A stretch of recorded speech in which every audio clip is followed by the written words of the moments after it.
Hello, dito na naman tayo sa ating farm. Develop natin na farm pero medyo marami-rami pang ayusin. Tatanggal tayo ng mga dahon ng papaya para malagyan natin ng sako.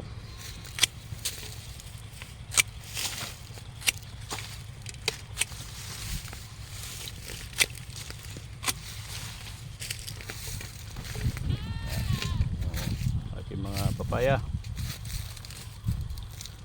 lulusog, lalaki at mababa. May mga seedlings po ako ulit na 100 pieces tatanim namin dito. Ito ilang puno lang to 15 na puno lang, pero grabe kung